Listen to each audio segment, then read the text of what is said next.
qu'il n'y avait pas assez de pouces bleus au début des vidéos. Et vous êtes bien trop nombreux à regarder cette chaîne sans même m'être abonné. Alors, comme Sir Gibbsy, je vous rassure, je ne vous le dirai pas souvent, mais abonnez-vous à cette chaîne de qualité. Mettez un pouce bleu. Ce soir, on parle de franc-maçonnerie avec Greg Tabibian, avec Shadowhand, deux invités de très haute qualité. On va parler d'un sujet complexe. Je sais que dans les commentaires, vous serez enragés pour certains et diraient « Il a dit n'importe quoi, mais non que c'est de la merde, Greg Tabibian c'est pas un franc-maçon, mais puis quoi encore, et puis complotiste, ou sinon c'était très bien, mais quand même, deviens maçon. » Bref, donc on se calme, mais laissez quand même vos commentaires. Voilà, c'est tout. Pouce bleu, pouce bleu. Pouce bleu, mais pouce bleu, s'il te plaît. La pierre brute, etc. Alors la pierre brute, etc. Mais oui, parce qu'en gros, tu essaies de t'affiner en maçonnerie et tu vas essayer d'étudier. Alors en fait, la maçonnerie, pour faire simple, on va dire, moi vulgairement, je vais vous expliquer, le but c'est de se réunir dans une loge qui est connue que des maçons. Après, tu peux regarder dans le bottin, tu peux savoir où c'est, mais les maçons se réunissent mardi ou jeudi, souvent le mardi il me semble, pour aller faire des séances en tablier. Les tabliers sont les tenues de loge et du coup voilà, tu vas faire tes planches. Les planches c'est quoi? C'est que tu étudies un sujet. Alors la première année tu n'étudies rien, tu fermes ta gueule, tu te tais. Et après tu as les agapes où tu vas manger avec les autres et tu as le droit de fumer, de boire un peu de whisky, de manger, et là tu as le droit de discuter. Mais sinon tu te tais pendant 1 an. L'apprenti. Le compagnon, lui, il va devoir apprendre. Et après, t'as le maître. Mais le maître, c'est pas fini, c'est que les 3 premiers grades. Parce qu'après, t'as 33 grades. Ça dépend. Ça dépend des rites. Parce qu'il y a plein de rites. Il y a des rites où tu peux avoir 12 grades. Enfin, ou 12 ou 13. T'as des rites où ça se trouve, t'as que 3 grades. Puis t'as des rites où t'en as 33. Et puis t'as des rites où t'en as peut-être 75. Bon, je sais pas. J'exagère peut-être un petit peu. Mais en tous les cas, tu as beaucoup de choses. Donc, ça dépend. La franc-maçonnerie, c'est varié. Donc, on va en parler ce soir. Et du coup, moi, je connais pas mal de choses là-dessus. Mais, entre les images d'Épinal, ce qu'on m'a dit, des maçons qui ont été maçons mais qui ont leur façon de voir la maçonnerie, ce qui est logique, avec leurs biais, etc. Machin. Quelqu'un qui a étudié justement tout ça, donc on va voir un petit peu plusieurs points de vue, parce que le mien il est biaisé à mort, celui donc de Shadow, lui il est plutôt d'étudier tout ça un petit peu pour sortir toutes les connaissances qu'il y a sur le sujet et savoir de quoi on parle. On va plutôt exposer ça comme ça, c'est vraiment voilà, de quoi on parle. Donc le côté un peu historien, factuel et documentaliste, hein, vraiment, parce que quand vous voyez le nombre de dossiers qu'il y a sur tant de sujets, enfin, c'est assez incroyable quoi.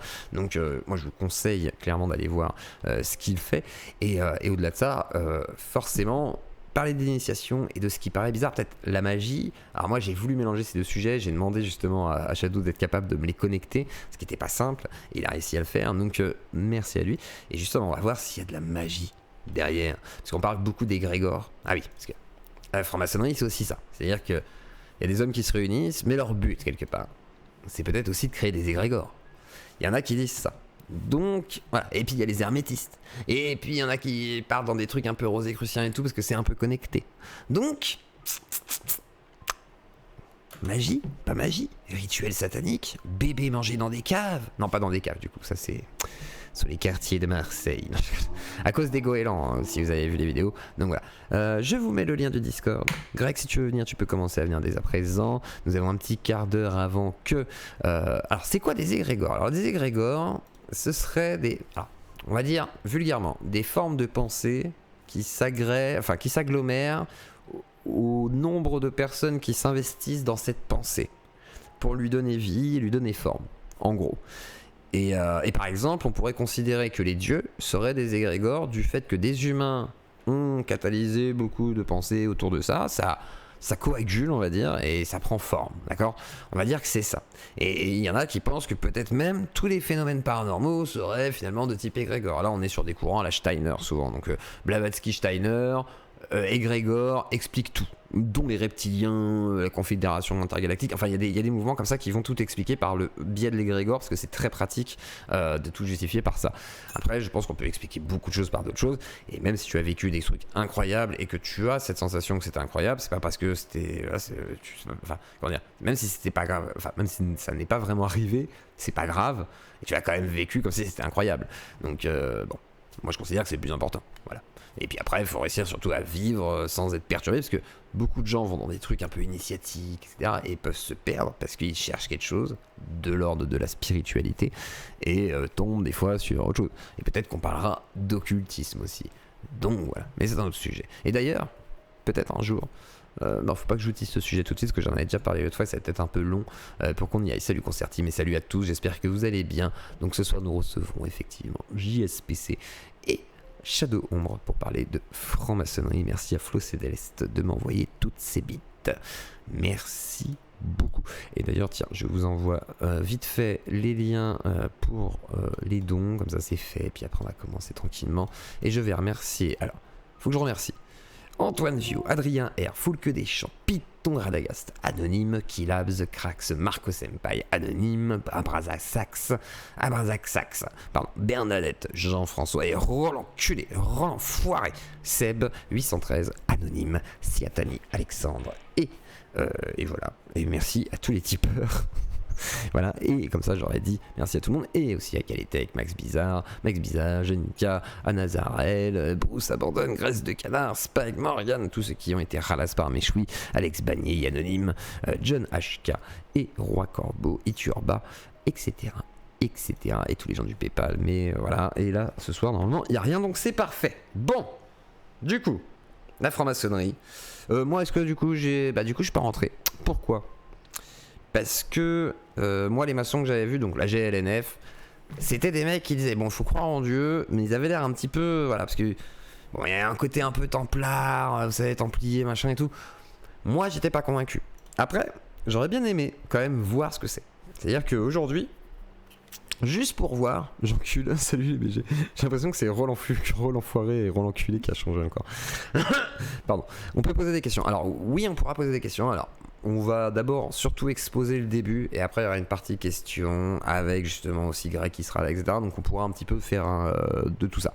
Mais la première partie va être d'abord aussi l'exposé de Shadow, parce qu'il a une petite heure, une heure et demie à pouvoir accorder.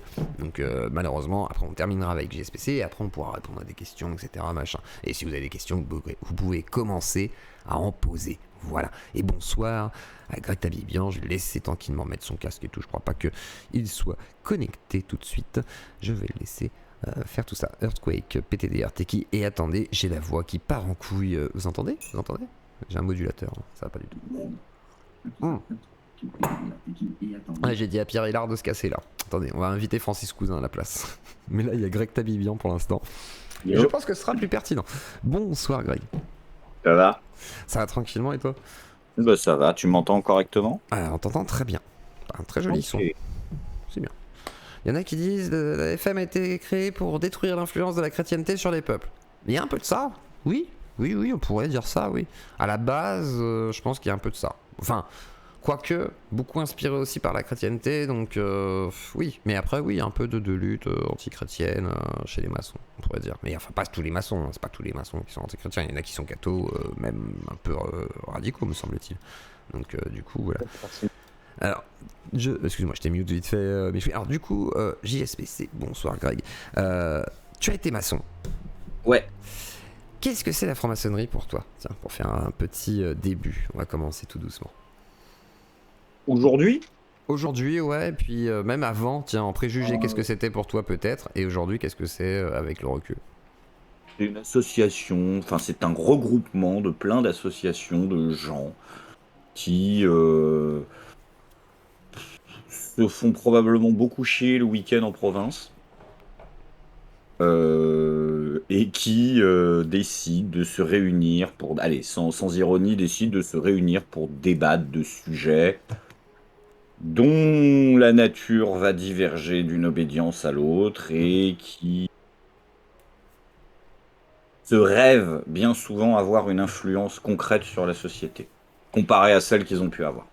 Parce qu'il y en a qui disent qu'il y a encore une influence aujourd'hui, toi, de ce que tu en sais, l'influence, elle est comment de la maçonnerie aujourd'hui ? Ce qu'on dit, soi-disant, ce serait 35% des élus dans le Parlement français ou des conneries comme ça. Est-ce que c'est encore d'actualité, ça, ou c'est fini ? Ou c'est la troisième, enfin la cinquième, ouais, la troisième c'était, je crois. Non, on n'est plus à l'époque de la Troisième République, mais quand bien même il y aurait 35 ou même 50% de maçons, je vois pas la maçonnerie aujourd'hui avoir, dans ses structures officielles en tout cas, une influence énorme sur la vie politique française. La dernière fois que la maçonnerie a eu véritablement une influence concrète sur un projet de loi, ça devait être l'avortement. Mais il y en a qui pensent que peut-être, tu sais, alors, il y en a qui pensent que Et peut-être le aujourd'hui, progressisme viendrait des francs-maçons. Ça, on me l'a sorti. On m'a dit, tu sais, pas toutes les luttes vraiment. progressistes seraient des francs-maçons. Le progressisme contemporain, pas vraiment, parce qu'ils sont à la bourre. En tout cas en France, hein. En France, il y a eu absolument aucune influence dans des maçons dans le mariage pour tous, qui est la dernière grosse loi progressiste de ces dernières années. Ils sont arrivés une semaine après la bataille. Ils étaient ridicules d'ailleurs. Ils avaient mis des petits tabliers arc-en-ciel. Ils étaient 15, ils avaient leur petit cortège, mais voilà quoi, ça a pas plus d'influence. Ils Merci ont moins Dembélé. d'influence quand ils vont dans la rue qu'un gilet jaune, hein. Mm. C'est pas. Donc ça Voilà pue, quoi, c'est pas. ça pue le rayonnement d'autrefois, en fait. Ah non, non, non. Mais alors, qu'est-ce que c'était la franc-maçonnerie pour toi autrefois, avant qu'on voit avec Shadow comment lui l'a étudié. Mais comment toi tu vois la franc-maçonnerie et son pouvoir d'autrefois comment tu... Ah bah, sous la Troisième République, il y a une très grosse influence des frères, oui, clairement. Il n'y a pas 35% de membres de l'Assemblée qui sont maçons, il y a beaucoup plus, il faudra trouver les chiffres, je les ai pas. Mhm. Mais on est, je pense, bien au-dessus des 50. Et il y a une vraie influence sur les textes de loi. Il y a des choses qui sont réfléchies et pensées en loge avant d'être pensées à l'Assemblée, mais pas aujourd'hui. Pas aujourd'hui. Aujourd'hui. Et puis quand bien même ils le penseraient, ils seraient tous d'accord. Donc c'est bien d'avoir un débat au Grand Orient de France sur le mariage pour tous, mais quand tout le monde est pour, bah du coup, en fait, Ça ce aide pas n'est trop, qu'un hein. appui associatif de plus. Oui, c'est juste Voilà. un avis en plus que tu peux prendre et sonder sur une sorte de groupe qui se met d'accord. Mais alors, du coup, il y a le Grand Orient, il y a le droit Ouais, humain, mais t'as aussi des loges un peu plus mystiques, on va il y a dire. il y a de tout. Voilà, Ça donc va, il y a de ça va toutes de les quoi, opinions quoi publiques. pour...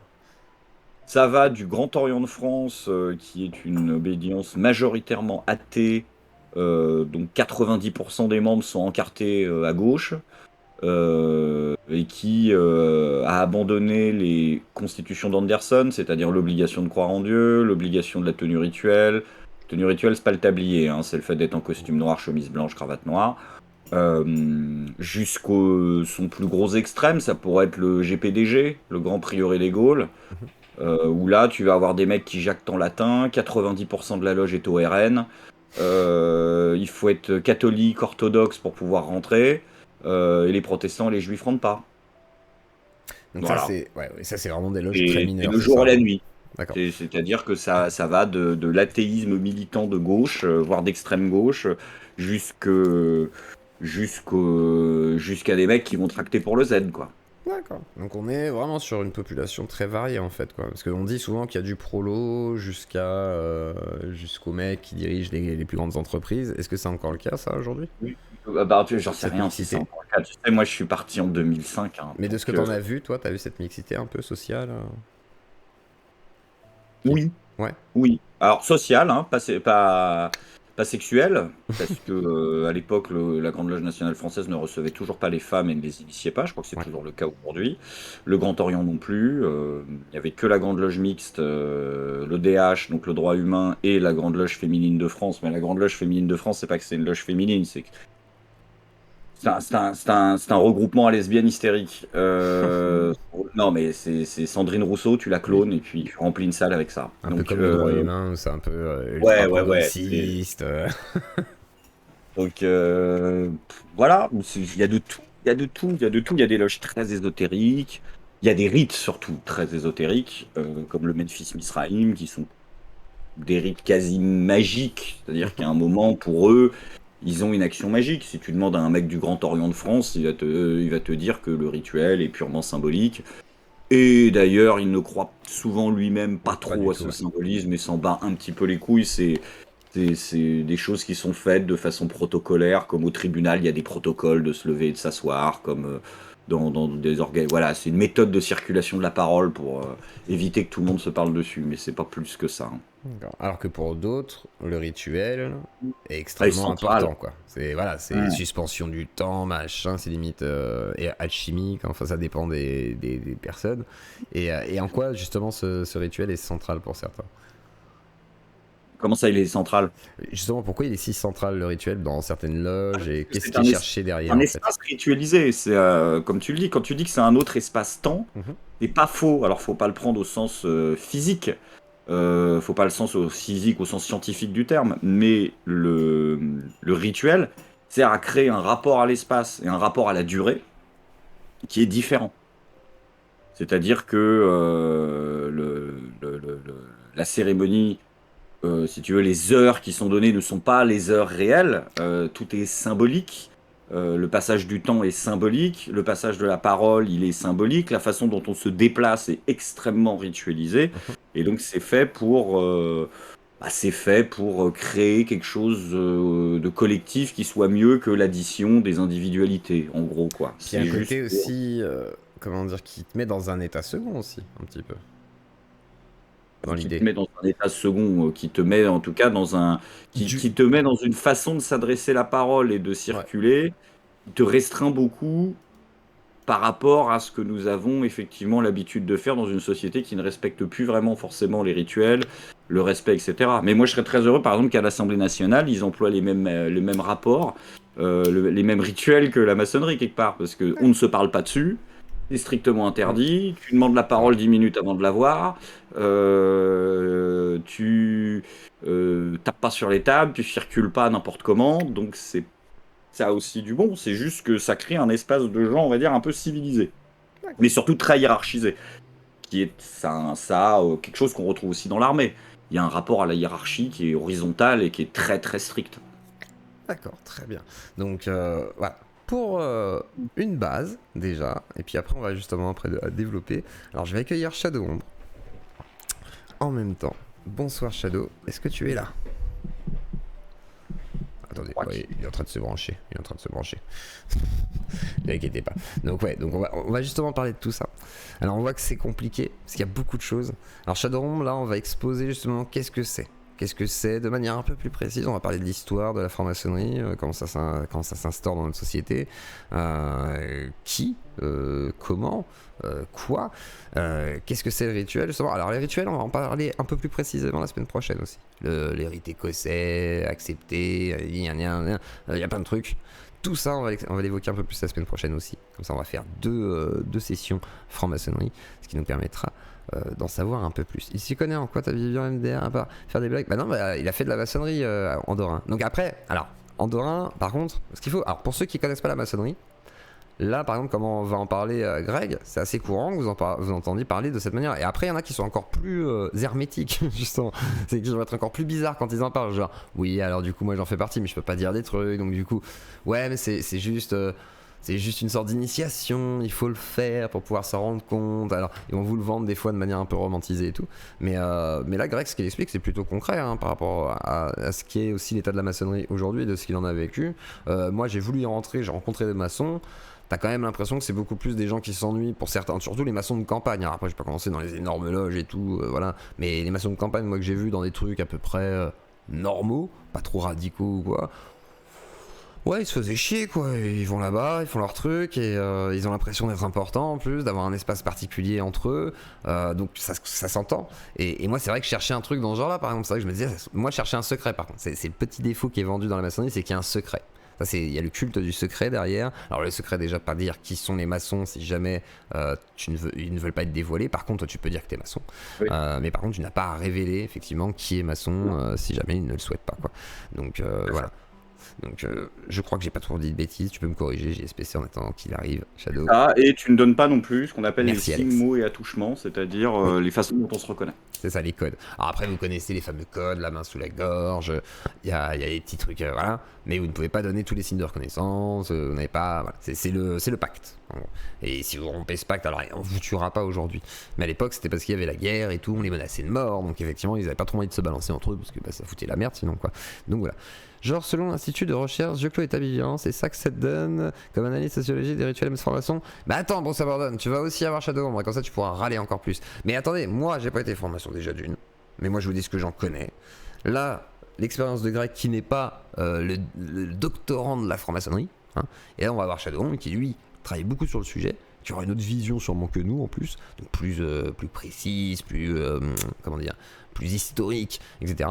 Donc là, ce sera différent et je pense que ça va te faire plaisir, bon, ça m'en donne. Donc voilà, la main dans le slip, c'est un signe aussi. Pas sûr. Le 666 avec les doigts et le cornetto. Mais après, je pense qu'il y a aussi toutes ces symboliques qui sont empruntées à. En fait, c'est du syncrétisme, hein, où on va prendre plein de symboliques. Et après, on peut en faire plein de choses. Donc, ça peut être très utile, sûrement pour parler de symbolique, pour la réflexion un petit peu. Voilà. Mais, tiens, il y aura un petit problème technique, Shadow. Je vais regarder. Accès refusé. Attendez. Je regarde. Tac, je te démute. Je regarde. J'avais pas vu ton texto. C'est bon, Shadow? Est-ce que tu m'entends? Ça marche là? Ça va, parfait. Alléluia. Alors, ça se trouve, tu as bondi en entendant tout ce qu'on disait ou pas, je ne sais pas. J'ai pas tout entendu parce que j'étais concentré sur mon micro, je comprenais pas ce qui se passait. Je comprends. Peu que j'ai entendu, je suis plutôt d'accord, oui. Parfait. Eh bien, on va commencer tranquillement. Alors, bonsoir Shadow. Donc déjà, comment tu te présenterais? Et puis, je vais mettre le lien de ta chaîne en même temps de nouveau. Comment tu te présenterais tout d'abord? Bonsoir Zioclo, bonsoir à tous, et aux auditeurs, et à ceux qui vont écouter la rediff. Merci déjà de m'avoir invité, ça fait plaisir. Encore une fois, et c'est pas fini. C'est pas fini. Ouais, ça fait plaisir. Tu m'avais déjà invité pour parler d'anthroposophie il y a un an presque. C'est ça.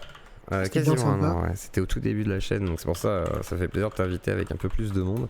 Et je vous invite à regarder la rediff, hein, c'est très intéressant. Donc voilà. Mais alors vas-y, je te laisse te présenter. Et je sais aussi que certains qui apprécient ma chaîne vont grincer des dents quand ils vont voir que je passe chez toi là à nouveau. Parce que je crois que je touche une communauté sceptique qui est intéressée par mon propos et qui est plutôt de gauche, etc. Et je crois que ça fait grincer des dents si j'ai bien compris le fait que tu donnes la parole à tout le monde. Alors ce que je voulais dire, c'est que je m'en fiche. Je passe chez tous ceux qui m'invitent. J'ai été invité par des sceptiques, par des traditionalistes. J'ai parlé avec même des nazis, tiens. J'ai discuté sur la société de Thulé. D'accord. Et je rêverais d'être invité par justement les adeptes du New Age ou de l'anthroposophie, tant qu'à faire. Parce que, enfin. Si que vous voulez débattre, venez, hein, moi je suis prêt. Si vous avez des vrais adeptes du New Age et de l'anthroposophie, par contre, Shadow Ombre est ouvert au débat. Moi je suis d'accord. Faites-le. voilà. Bon, les anthroposophes, c'est compliqué, j'ai essayé plusieurs fois. Oui, je sais. Je refuse toujours. Mais je préfère éviter l'entre-soi, quoi. Enfin, si c'est pour parler. Et bon, ça va 2 minutes entre copains, on est d'accord, on se tape sur l'épaule, c'est bien ce que tu fais, mais aller sur le terrain de ceux qui croient en ce genre de choses, et puis ils ont le droit d'y croire, et voilà, je les respecte avec bienveillance, mais on peut avoir un débat contradictoire tranquille, quoi. Donc voilà, je suis bien content d'être invité chez toi. Et c'était quoi ta question? Ah oui, me présenter. Voilà. Je crois que tu l'as bien fait, je t'ai écouté. Voilà, Shadow Ombre, je tiens une chaîne YouTube du même nom. Je traite des néo-spiritualités de manière générale et de l'anthroposophie en particulier. J'essaye de. Alors, je fais pas de vulgarisation, donc c'est un peu chiant parfois, c'est un peu ennuyeux. Mais enfin, à l'ère de YouTube en tout cas, ou des réseaux sociaux, c'est ennuyeux. Parce que c'est vrai que alors, pour préciser, parce qu'il y en a dit c'est quoi l'anthroposophie et tout, en gros, c'est des sortes de néo-spiritualité, mais en gros, derrière, c'est sous couvert. Il y a souvent des dérives sectaires, on pourrait dire. Donc, c'est un sujet qui est un peu sulfureux. Il a soutenu beaucoup Grégoire Perra aussi. Donc, Grégoire Perra qui avait été mis en avant aussi par la tronche en biais énormément. Et en fait, Shadow, lui, compulse tout ce qu'il y a comme information sur ce sujet-là. C'est-à-dire que la théosophie, l'anthroposophie, si vous connaissez pas le sujet, Wikipédia à côté c'est de la merde. Mais vraiment dans le sens où il va vous chercher des textes, il va vous trouver des trucs qui datent d'il y a 500 ans, je sais pas quoi, je sais pas comment il fait. Et en gros il connaît tout. Et le problème c'est que du coup lui il compulse et après il vous construit la frise chronologique de qu'est-ce que c'est que l'anthroposophie. Du début jusqu'à maintenant, Krishnamurti, qu'est-ce qu'il fait là? Qu'est-ce que c'est que la fraternité blanche? Est-ce qu'il y a un lien avec des gens chelous? C'est des Rose-Croix, qu'est-ce que c'est? Les francs-maçons? Et en fait, c'est tout ça les néo-spiritualités. Ça va aller du New Age au pendule jusqu'aux ovnis, façon de parler, sauf que lui, il parle pas directement des ovnis, mais il va parler de la croyance qui amène à croire aux ovnis, par exemple, façon de parler. Donc, il va vous faire toute l'historicité. Alors, c'est vrai que c'est pas rigolo à écouter. Par contre, ça peut être pas mal dans les dramas, parce qu'il fait un peu de drama avec Jean Droc, etc., machin, dans le sens où il tape un peu, parce que c'est des anthroposophes, des trucs comme ça. Et au-delà de ça, c'est de l'histoire par rapport à toutes ces croyances. Donc si vous avez été dans ce genre de délire, par exemple, moi j'y ai été, c'est vrai que c'est très intéressant, et vous en apprenez plus par Shadowhomb que par toutes les sectes New Age, anthroposophes, autres machin. Alors quand je dis secte New Age, pas forcément anthroposophe, enfin la religion anthroposophe, si c'en est bien une, toutes les religions dans lesquelles vous pourriez aller, bah là par contre vous avez vraiment l'historique, et ça c'est intéressant. Donc, et même au niveau de la franc-maçonnerie, tout à l'heure j'écoutais sur Albert Pike, c'est assez intéressant, parce qu'il va vous expliquer pourquoi il y a des anachronismes, et même moi j'aurais jamais tilté sur le truc, enfin c'est très intéressant. Donc je vous invite à les regarder, et vous verrez que voilà, et c'est pas si chiant que ça, en vrai, parce que c'est fascinant, donc quand c'est fascinant, c'est pas chiant. En plus de ça, ça vous rend plus grand. Donc voilà, Shadowhomb. Alors voilà, je partage ta chaîne. Alors du coup, la franc-maçonnerie, tu nous as préparé un petit truc. Alors, je vais te laisser démarrer. Mais alors, qu'est-ce que c'est, du coup? Parce qu'on en a parlé vite fait, on l'a évoqué avec Greg. Mais qu'est-ce que c'est? J'ai entendu le monsieur qui parlait tout à l'heure, Greg, c'est Ouais, ça? c'est ça, Greg. Oui. Oui, je suis assez d'accord avec lui. Alors, l'idée, moi, ce que je voudrais proposer, c'est sortir de tous les fantasmes, les clichés, les rumeurs, etc., pour essayer de partir de zéro et expliquer. L'idée, c'est d'expliquer dans l'ensemble ce que c'est que la franc-maçonnerie, de faire un peu d'histoire, et puis ensuite de traiter des points qui sont un petit peu sensibles, en fait. Ok. Et la franc-maçonnerie, je crois qu'il avait dit que c'est une association. Oui, c'est ça, en fait, c'est une confrérie. C'est ça. Ouais, c'est ça. Fraternité, en fait, on pourrait dire. Fraternité Ouais, ou c'est ça. confrérie, plutôt, parce que... C'est Il y en a qui pareil, disent en fait. il y en a qui vont dire groupe de réflexion, aussi. Non, non, à la base, si je le prends à la base, parce que là, dans l'absolu, en fait, pas dans ce que c'est dans certaines loges, etc.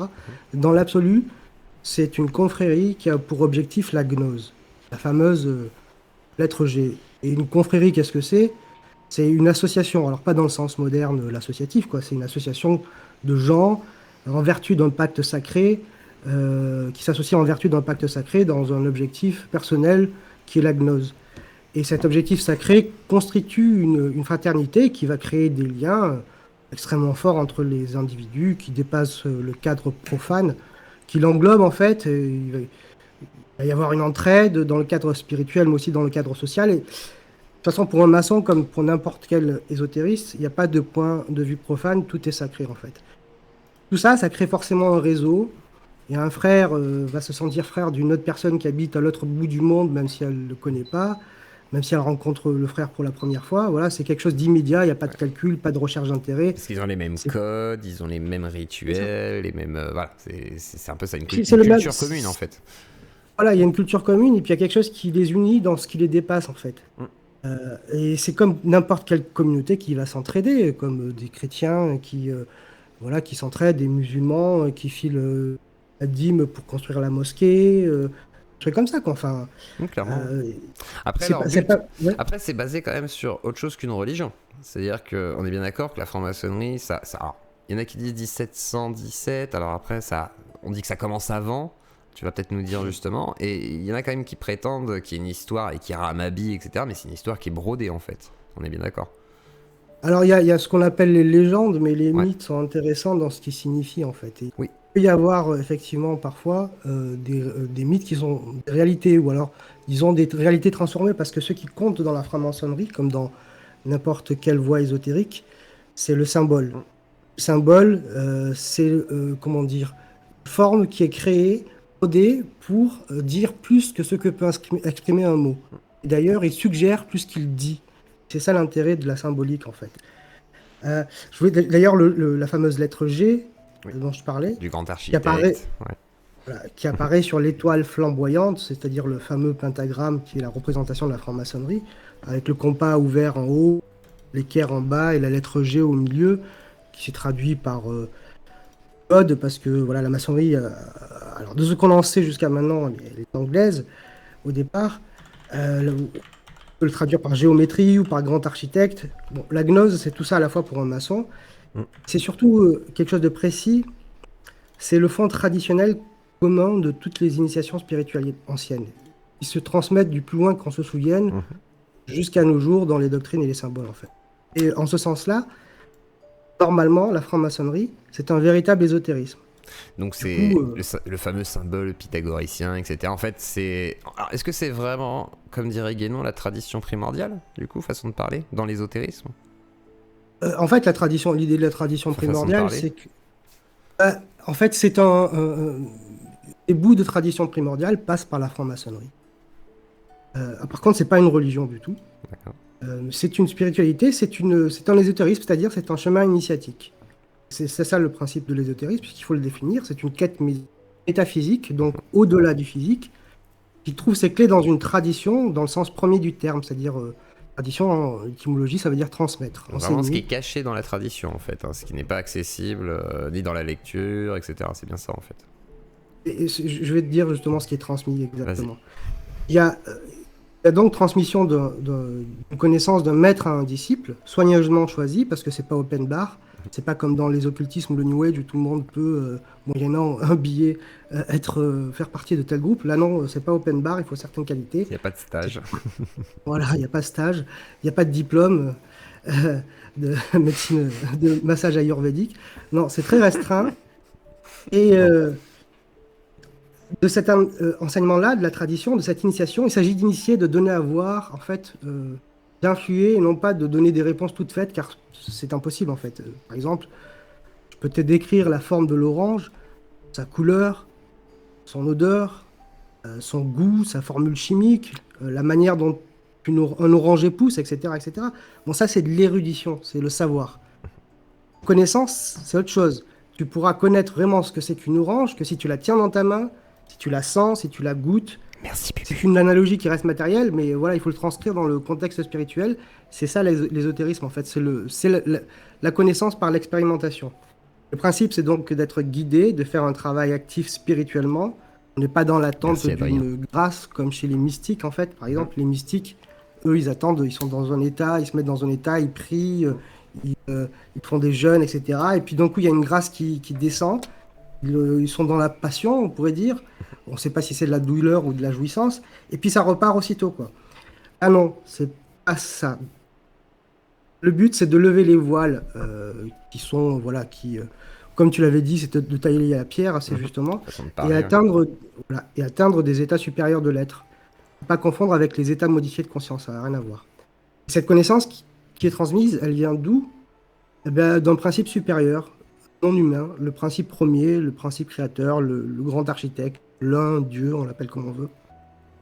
Or, ce principe supérieur, il ne peut pas transmettre des choses simplement par des mots aussi. Il peut transmettre que par l'ineffable, en fait. Alors, comment le traduire pour que ce qu'il dit soit compréhensible? Eh bien, c'est par le symbole.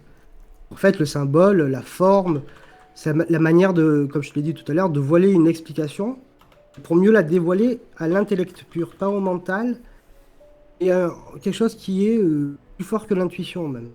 C'est pour ça que dans l'ésotérisme, en l'occurrence dans la franc-maçonnerie, le symbole est omniprésent. Et justement, je parlais de pentagramme tout à l'heure pour enlever un cliché. Bon, voilà, le pentagramme, souvent ce qui sort ces derniers temps, ces dernières années, c'est que c'est un symbole satanique, 666 ou luciférien. Symbole de l'homme aussi. L'homme debout, etc. Il y a plein de choses. C'est pour ça que oui, il y a le côté très Illuminati en fait sur le côté satanique. quoi. Ouais, C'est ça qui est marrant. ouais, c'est ça. C'est la culture pop quoi. Vas-y, vas-y. Ouais. Et en fait, c'est une erreur parce qu'en fait, tout symbole est à la fois positif et négatif en soi. Il n'est pas strictement positif ou strictement négatif. C'est par une défiance de la compréhension de ces symboles, dans le cadre des pratiques d'ailleurs qui dégénèrent de la même manière, des symboles vont être repris comme des aspects strictement négatifs. D'ailleurs, l'exemple du passage de la magie à la sorcellerie, c'est assez flagrant. Ça, on va en reparler plus tard. On fera une petite parenthèse sur la magie et la sorcellerie parce qu'il me semblait que tu voulais en parler. Exactement. Mais d'ailleurs, hein, la fameuse étoile à 5 branches, un homme debout, vous prenez une pomme que vous coupez en deux dans le sens à l'horizontale, etc. Il me semble. Enfin, il y avait plein de trucs comme ça qui étaient pris dans la symbolique justement pour expliquer pourquoi depuis l'aube des temps on verrait un peu ce symbole. Enfin, surtout les pythagoriciens et trucs comme ça. Mais bon, c'est beaucoup de symbolique. D'accord. Donc, alors je te laisse continuer. Du coup, Ouais. vas-y. Sur la tradition, c'est entendu, c'est pas la coutume, c'est pas les us ou que sais-je. Hein, c'est la tradition. c'est un enseignement, une connaissance qui est transmise d'un principe supérieur à un humain, qui le transmet ensuite de disciple à maître à disciple, etc. Et tout à l'heure, je parlais du fond traditionnel commun, tu me parlais de... Mhm. Euh, En fait, la tradition première, ou dite primordiale, c'est symbolisé par un exemple, le dialogue direct entre Adam et Dieu. Voilà, c'est ça la tradition première, en fait. Le principe, et cette tradition première va se répandre au fur et à mesure de l'avancée du temps, Mhm. les périples des peuples, et s'adapter, suivant les situations, en plusieurs traditions, qui sont les véhicules de cette tradition primordiale. On peut, par exemple, retrouver cette tradition chez les hindous, chez les anciens grecs, notamment avant l'ère classique, à, celle qui est la plus connue, en fait, c'est plutôt celle de l'ère archaïque, les Pythagore, Thalès, avec notamment les Orphiques et les Pythagoriciens, Pythagoriciens, pardon. Qui était une On peut- secte en fait à l'époque, c'est ça, je crois. Pas vraiment, non. Non, Bah, c'est quoi? secte, pas dans le sens péjoratif, Enfin, en oui, tout non, cas. mais dans le sens de groupe initiatique aussi, il me C'est ça. semble. Ouais. Voilà, on retrouve cette tradition dans le judaïsme, le christianisme, l'islam, etc. Et ces trois monothéismes que je viens de citer sont des religions dans le sens propre, car elles participent de trois critères, en fait, en plus de la révélation. Le dogme, qui est la partie la plus intellectuelle, la morale, qui est la partie sociale, le culte, qui est la partie rituelle, qui participe d'ailleurs à la fois du dogme et de la morale. Et s'il manque un de ces trois points, c'est important, parce qu'en fait, on appelle tous, enfin l'hindouisme, le judaïsme, Ouais. enfin l'hindouisme, le bouddhisme, etc., on appelle tout ça des religions. S'il manque en fait un de ces trois points, on n'a pas affaire à une religion. Alors, Par exemple, vas-y, parce que j'allais dire l'hindouisme. Alors justement, j'allais dire, par exemple, l'hindouisme, on m'avait dit oui, mais c'est une religion, et on me l'a dit plusieurs fois, soi-disant que c'était une religion. Alors pourquoi c'en est pas il n'y une? a pas de législation. Il n'y a pas de législation. Le système des castes est social, en fait. Il n'y a pas de législation dans le texte védique. Car en fait, comme la législation est assujettie à la morale, il n'y a pas de morale dans le taoïsme. Le taoïsme, par exemple, aussi en Chine, il n'y a pas de partie morale, donc sociale. Le taoïsme est purement métaphysique. D'accord. Tu sais que tu Ouais. connais la tradition qui est strictement sociale en Chine. Non. Non, On l'appelle à tort des fois aussi religion. Il n'y non. en a pas une du tout. C'est le confucianisme, en fait. Ah, d'accord, oui. Le confusionnisme, pardon. Le Je me fais confucianisme. plaisir. Je me fais plaisir ce soir. D'accord, donc le confucianisme, ok. D'accord, donc qui est. Donc, Pourquoi du coup que social? parce qu'elle s'occupe que de rites sociaux, en fait. D'accord, ok. C'est son objectif, c'est son but. D'accord, je savais pas. Euh, et par exemple, quand il y avait les premiers jésuites, puisque ce sont les premiers grands missionnaires d'Occident qui ont parcouru le monde, quand ils se sont retrouvés en Chine, ils participaient au rite de la mémoire des morts.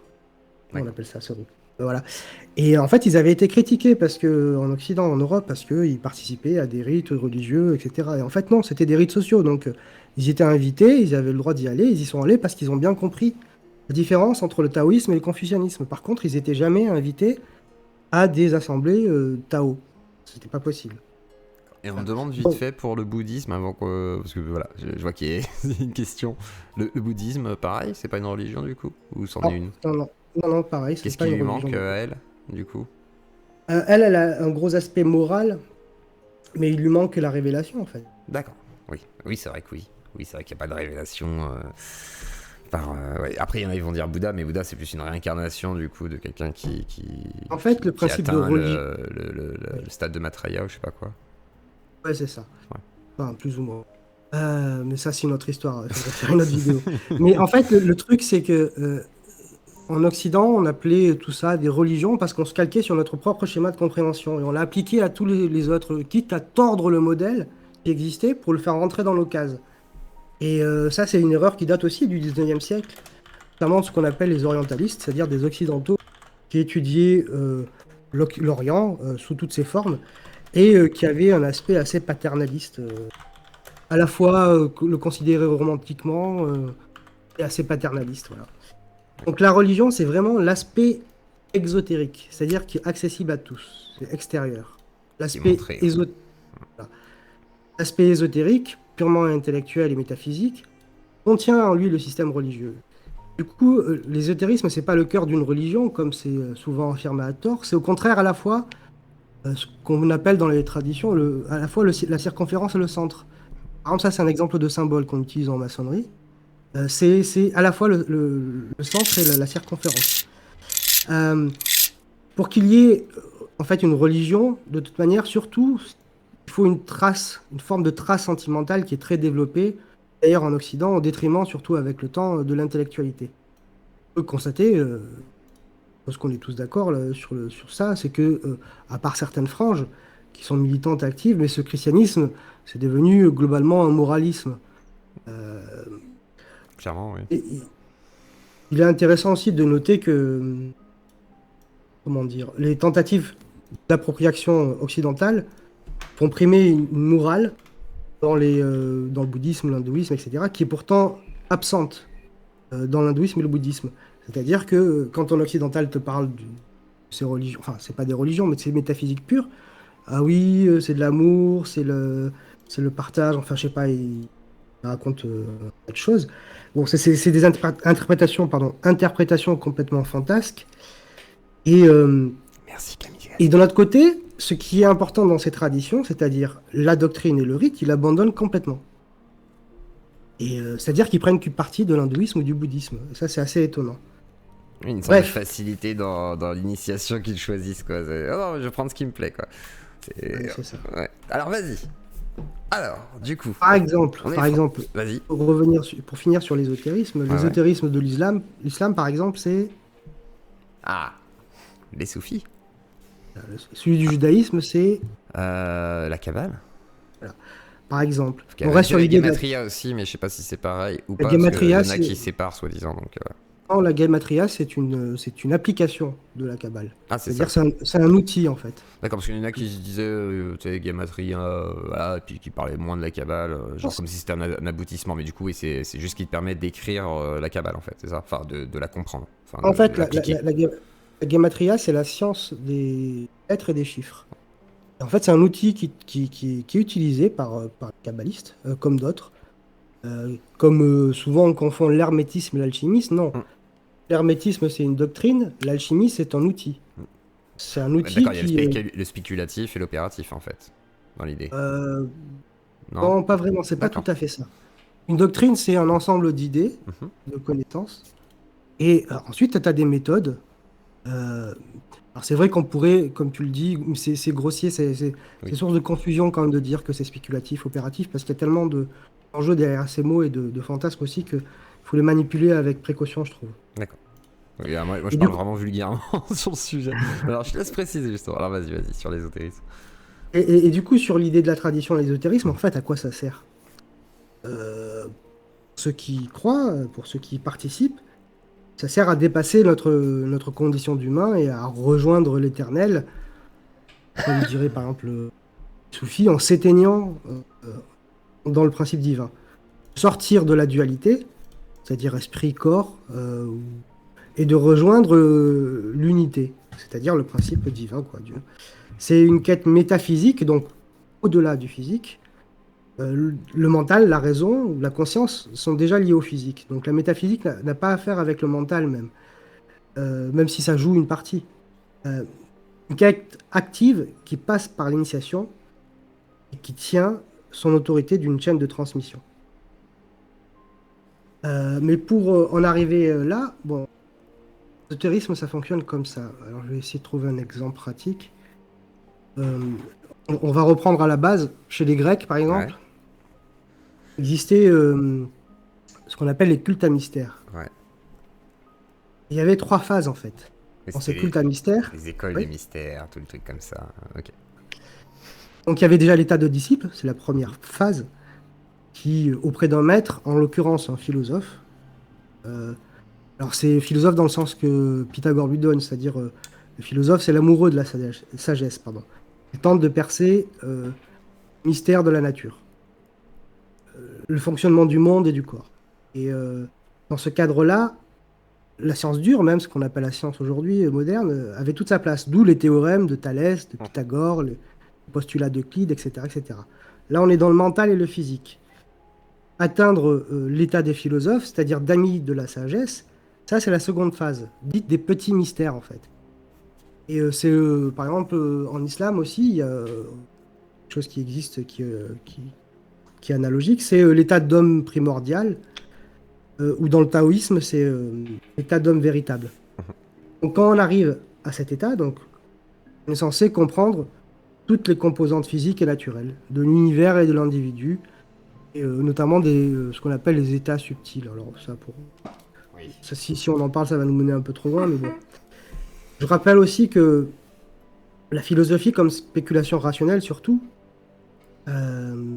c'est-à-dire ce qu'on comprend aujourd'hui de la philosophie, c'est la partie tardive de la philosophie grecque, celle qu'on connaît le plus.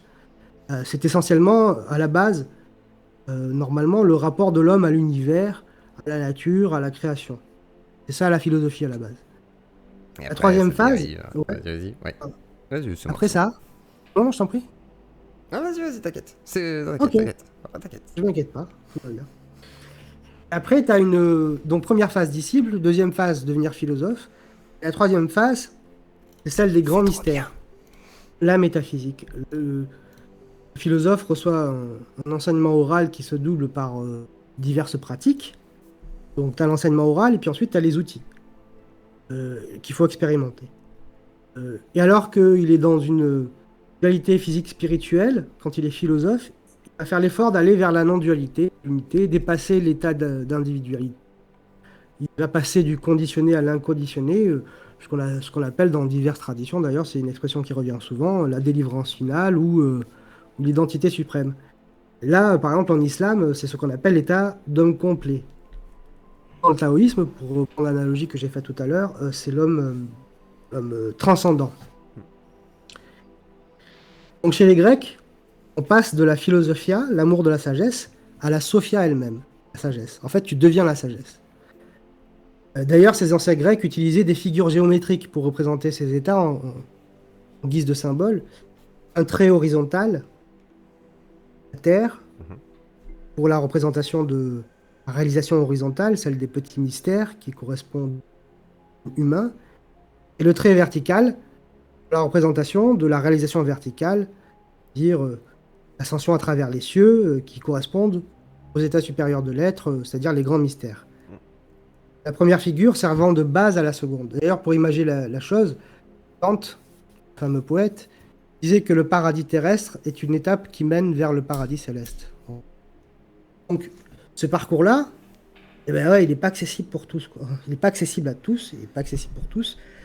C'est réservé à des individus qui ont une nature apte à leur permettre de passer ces trois étapes et les diverses étapes qu'il y a dans chacune de ces trois étapes. Ceux qui atteignent d'ailleurs le troisième état sont très très très peu nombreux en fait, c'est une élite. C'est l'état du prophète, c'est l'état, voilà, façon de parler. Voilà, le prophète, lui, il arrive directement comme Oui, ça. C'est pardon, encore oui. pire. Ah d'accord, ok. Ah, je savais pas ça. Je pensais qu'on pouvait devenir prophète aussi, enfin, dans tous ces... Enfin, selon l'histoire et tout, je pensais qu'il y avait aussi peut-être des choses qui faisaient que tu pouvais devenir. Mais bon. C'est une chose différente. C'est Mais un élu, quoi, effectivement. d'accord. Alors, du coup, on est d'accord, il y a l'état de disciple, l'étape de petit mystère et des grands mystères. C'est ceux qu'on retrouve dans toutes les traditions ésotériques. Quelles qu'elles soient, dans l'hindouisme, le taoïsme, l'islam, le judaïsme, la kabbale, enfin. Bref. Alors, il y a certains qui vont rester à la première ou à la seconde étape. Ils vont jamais réussir à dépasser, aller plus loin. D'ailleurs, dans une société traditionnelle, c'est-à-dire une société dans laquelle tout est sacré, cet ésotérisme en trois phases, il correspond à trois groupes. Chaque groupe a pour objectif de mériter ces trois phases que j'ai évoquées tout à l'heure. Et ça, ce sont ce que certaines traditions appellent les trois voies. On va utiliser, on était sur les Grecs, on va utiliser l'exemple hindou après tout ça en fait. Vas-y. Ça va, c'est pas trop. Ah non, c'est pas t'inquiète. trop- Alors, j'ai juste précisé parce qu'il y en a qui doivent se dire, ouais, il y en a qui disent c'est un peu perché et tout. En fait, là, ils posent les bases des traditions pour que vous compreniez après quand on va arriver justement sur la maçonnerie et même sur l'hermétisme, etc. Parce qu'en fait, on va utiliser toutes ces bases. Donc, il faut les Ouais, bases. il faut C'est pour ça. commencer. Donc, j'explique ça, vite fait ça parce qu'il y en a qui doivent se dire, ouais, je comprends peut-être pas tout. Donc voilà, là, en fait, on vous explique vraiment les bases qui amèneront en fait à toutes les doctrines ou voilà, etc. qu'on peut retrouver justement dans la maçonnerie, qui est un syncrétisme aussi. Donc vous allez comprendre tout ça. Donc voilà. Vas-y. Je te laisse la suite. Donc, si on prend l'exemple hindou, Ça va tranquille. une société traditionnelle qui a trois voies. en partant de la voie la plus basse vers la voie la plus haute. Donc la voie la plus basse, c'est ce qu'on appelle le Bhakti Marga, c'est la voie de la dévotion. La voie du milieu, c'est la seconde voie plutôt. C'est le Karma Marga, c'est la voie des œuvres. Et la voie la plus haute, c'est le Jnana Marga, c'est la voie de la connaissance. Donc la dévotion, les œuvres et la connaissance. En fait, ce sont trois catégories qui s'adressent en fait à des êtres dont les dispositions individuelles sont différentes. C'est ce qu'on appelle en sanskrit comment ça s'appelle les varnas. Ça veut dire couleur en fait. En français, ça va être traduit par le biais. C'est la langue portugaise qui va le traduire comme ça au départ, c'est par caste en fait. D'accord. Bon, ça c'est une autre histoire parce que les castes, c'était pas aussi tendu que ça l'est aujourd'hui. Depuis quelques siècles, c'était beaucoup plus souple en fait, D'accord. la représentation des castes. Bref.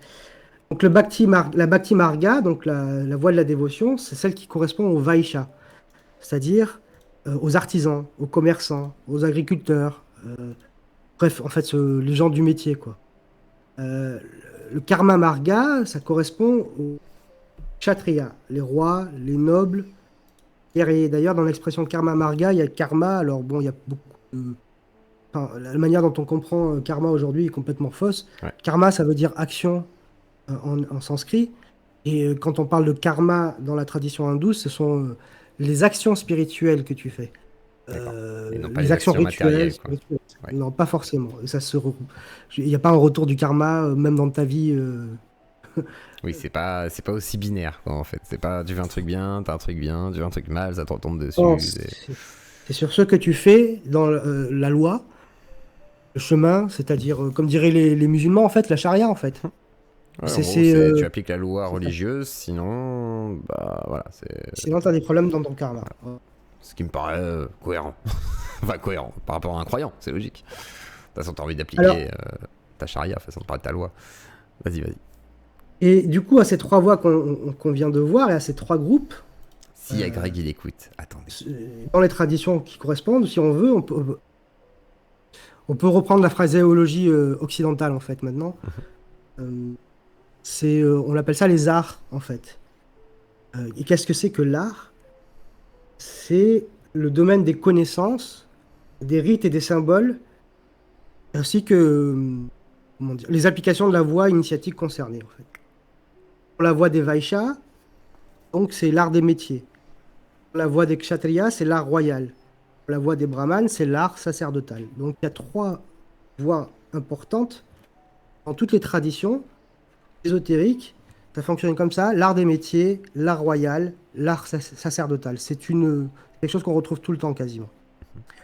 Donc la franc-maçonnerie, pour toi, ça participe de quelle voie? En fait, la deuxième, puisque la première, non, la deuxième, puisqu'elle est plutôt il y a de l'associatif. Alors après, ça dépend en fait. Ça dépend de sous quel angle tu la regardes en fait. Et généralement, je dirais, c'est de la réflexion. Elle cherche la troisième voie en vrai. Elle prétend à ça. Après, moi j'ai l'impression que c'est de la deuxième, mais voilà. L'art Parce qu'elle prétend quand sacerdotal, même un peu à, voilà, pas au sacerdoce, mais tu sais, un peu la transcendance quelque part par moment, t'as l'impression. l'art sacerdotal est dans l'inaction en fait. Alors que justement la franc-maçonnerie, on est dans l'action. Donc ils ne pourront jamais se prévaloir de l'art sacerdotal. En fait, la franc-maçonnerie, si au départ ça commence avec la maçonnerie, c'est un art de métier. Oui. Mais qui s'est élevé à une certaine période, et sans on va y revenir sur le point historique, qui s'est élevé par des adaptations nécessaires en art royal. Voilà. On va rester dans le fond de ce qu'est la franc-maçonnerie. Donc, en tant que quart de métier ou art royal, la franc-maçonnerie s'occupe des petits mystères. C'est-à-dire que si tu arrives au bout de la franc-maçonnerie, tu deviens philosophe. Pour prendre l'exemple grec. Donc tu n'es qu'à la deuxième phase en fait, déjà. Art métier ou art royal, on reste dans des considérations qu'en fait, dans ces arts-là, on reste dans des considérations qui sont individuelles, psychiques, corporelles, avec une accentuation sur les facultés corporelles dans les arts de métier. Avec l'art royal, on va s'occuper plus de la cosmologie. D'accord. Le microcosme, le macrocosme, évidemment, ça rappelle les tables de mode. Ouais. Bref, à l'intérieur même de cet art de métier de la franc-maçonnerie, il existe 3 subdivisions qui répètent les 3 phases plus générales, c'est-à-dire naître, croître et produire. C'est ce qu'on appelle les 3 âges de l'initié. Naître, c'est la découverte en fait. Croître, c'est par l'assimilation. Et produire, c'est la propagation.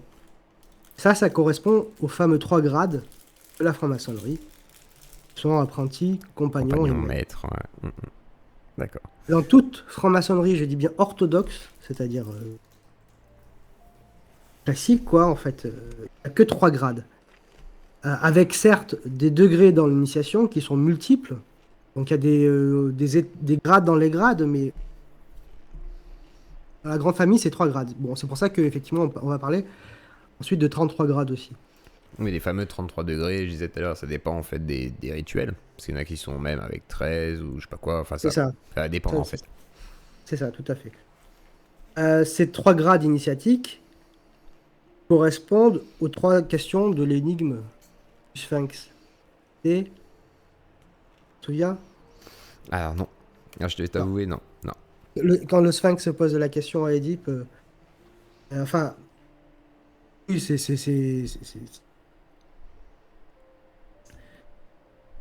c'était d'où venons-nous, Mhm. qui sommes-nous, venons-nous, en fait. D'où venons-nous, c'est l'apprentissage. Mhm. Qui sommes-nous, c'est le compagnonnage.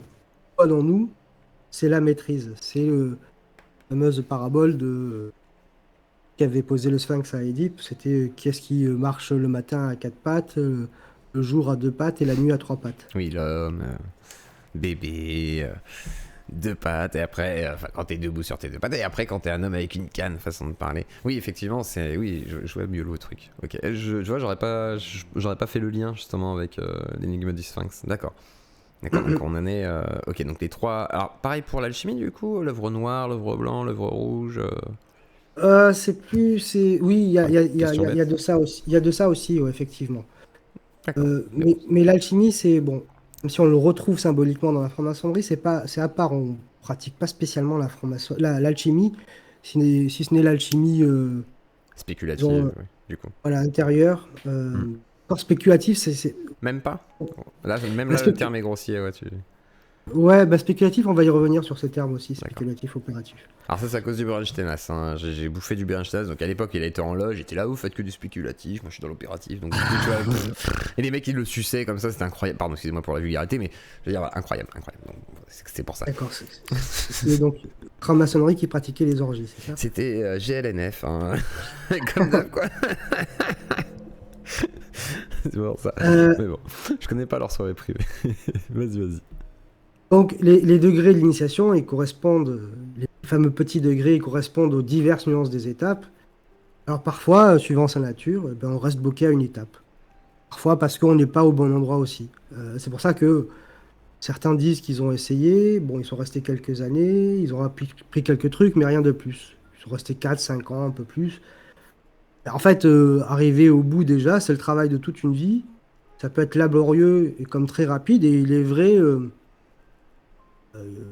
aussi que il y a beaucoup de loges d'obédience qui sont sur d'autres problématiques que l'ésotérisme, en fait.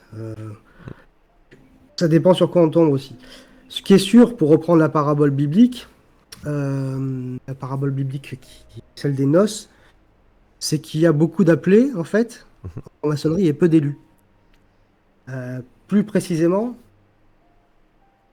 avec l'apprentissage, en fait, la franc-maçonnerie, on cherche à pénétrer le mystère de l'origine des choses. Avec le compagnonnage, c'est le secret de la nature qui se dévoile.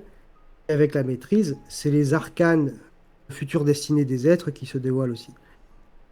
Les rites, les habits, les symboles, les signes, etc., tout ça, ce sont des supports en fait, pour la compréhension intuitive.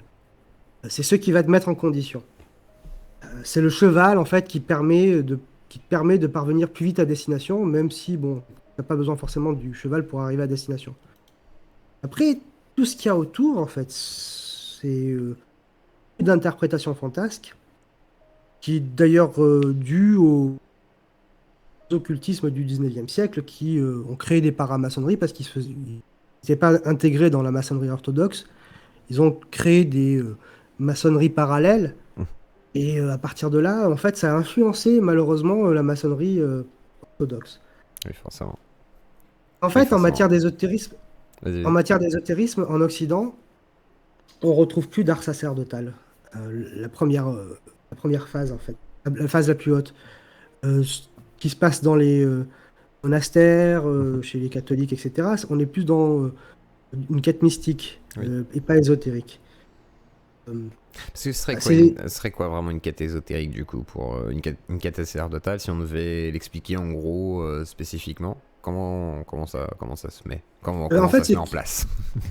Comment ça se met en place? Façon de parler. Bah là, c'est compliqué, mais en fait, c'est une personne qui est dépositaire d'une connaissance, et donc un ensemble de personnes, donc quand même assez restreint, qui sont dépositaires d'une connaissance qui a été transmise par un maître, alors qu'ils étaient disciples, qui a été transmise par un maître, etc., et qui remonte, par exemple, eh bien, au premier être qui a été en contact direct avec Dieu.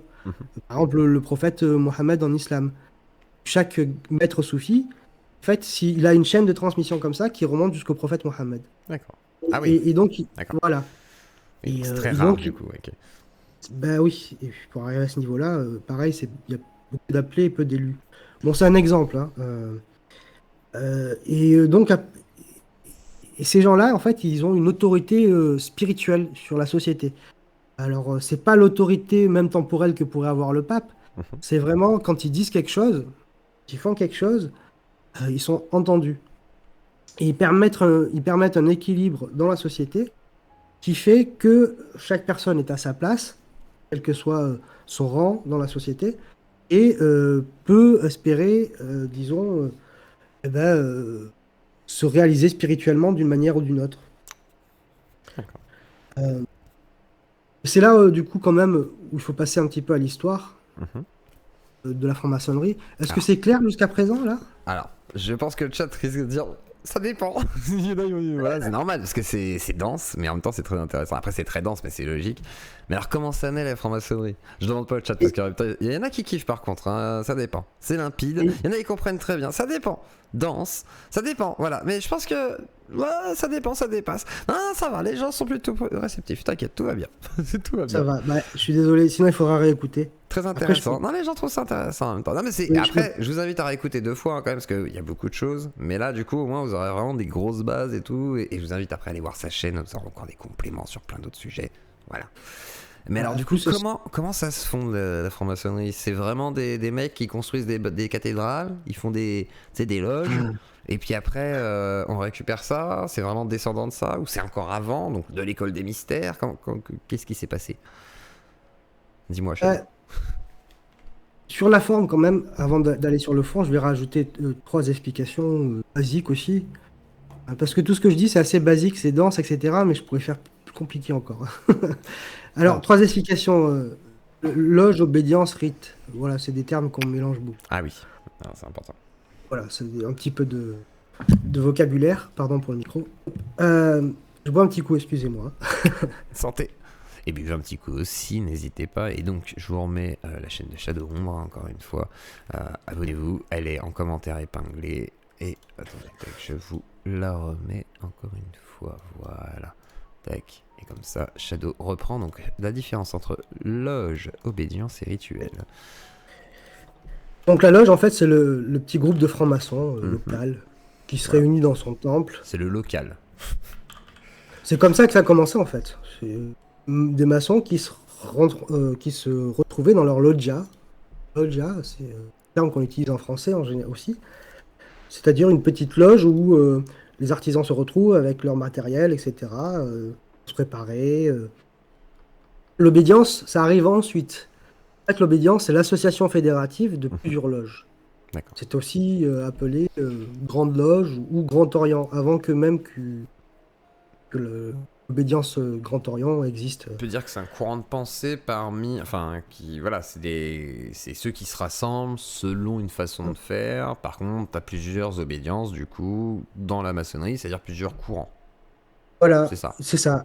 Et en général, ça s'appelle toujours plus ou moins Grande Loge ou Grand Ouais, Grand Orient. Orient, Grande Loge nationale, Grande Loge nationale machin truc, un truc comme ça quoi. Après, même si c'est Mesraïm, des trucs connus, et après il y en a sûrement avec des noms un peu C'est des- obscurs. Mais ça, ouais. c'est des rites, ça, Ah, justement. c'est des rites. Ah, d'accord. Je pensais qu'il y avait une. Donc, Ok, d'accord. Eh ben justement, on va voir. et le rite, c'est un ensemble cohérent, en fait, de rituels et de pratiques en loge maçonnique. Il y a le rite français, il y a le rite écossais rectifié, le New York, etc. D'ailleurs, dans une même obédience, telle loge peut pratiquer tel rite et une autre loge un autre rite. Tout, c'est que les rites soient reconnus par l'obédience. Voir Et reconnus, beaucoup de rites, hein. Ils peuvent vous proposer des fois, t'as le choix. Des fois, on fait ça, ça, ça, ça. Enfin voilà, c'est aussi possible. par exemple, au sein du Grand Orient, il est reconnu et pratiqué à moins de 4 rites, il me semble. Je crois que c'est ça. En tout cas, moins 4. Dans le temple maçonnique a lieu ce qu'on appelle les tenues, j'allais dire, se tiennent les tenues. Donc c'est le moment de rencontre, d'échange. En plus des rites, il y a la présentation des planches, appelées morceaux d'architecture. Donc en fait, une planche, c'est un frère qui a travaillé sur un sujet. En général, c'est un compagnon. Il a planché sur le sujet. C'est de là que vient l'expression d'ailleurs, Mhm. plancher sur quelque chose. Il expose en dissertant, et des commentaires des compagnons et des maîtres suivent. Là, l'apprenti, surtout Il se tait. lors des 2 premières. Ah, il se tait, voilà. Voilà, tais-toi. C'est important. Mais c'est vrai. Et sauf pendant les agapes, après, qui est le moment de Voilà, détente après c'est ça. la tenue. Voilà, en général, l'apprenti, il se tait, il écoute et puis il participe aux petites tâches menues, quoi. C'est vraiment l'apprenti comme au taf, quoi, en fait. Mm, Tu prépares, tu arranges, tu passes le balai, tu regardes c'est ton ça. maître, ton maître artisan travailler, tu apprends en regardant, Et c'est en pas, taisant. et c'est pas pour rien, c'est pour voir, enfin, c'est pour tester aussi le. Bah voilà, hein, quand tu te testes, c'est frustrant, t'entends plein de gens parler, ils parlent de sujet, t'as envie de réagir, tu vas pas pouvoir réagir sur le moment. En plus, déjà que tu peux pas réagir quand tu veux, quand t'es en maçonnerie, en plus de ça, là, bah tu te tais. Juste tu Ouais, regardes, t'écoutes, tu viens pendant 1 an ou 2. Ça peut être plus long si jamais t'es vraiment très chiant, je pense, mais en gros, c'est souvent 1 an, voire 2. C'est souvent 1 an, parce qu'ils veulent pas que les gens se barrent, je pense. Mais en gros, c'est éprouvant. C'est pour ça que c'est le côté un peu, tu dois souffrir quand même, et par ce biais-là, tu vas peut-être, enfin pas souffrir, mais tu crois que tu souffres, mais en fait, t'auras appris par ce biais-là. Donc effectivement, passer le balai, tout ça, ça t'apprend à connaître la maison, on va dire, dans l'idée. ouais, effectivement. Euh, alors, du coup, bah, tiens, puisqu'on est sur le vocabulaire, on va venir sur les termes opératifs et spéculatifs. Alors, qu'est-ce que ça veut dire? Alors, pour les historiens, la maçonnerie opérative, c'est l'époque où l'initiation se pratiquait dans la fameuse corporation qui est des constructeurs, les maçons au Moyen Âge.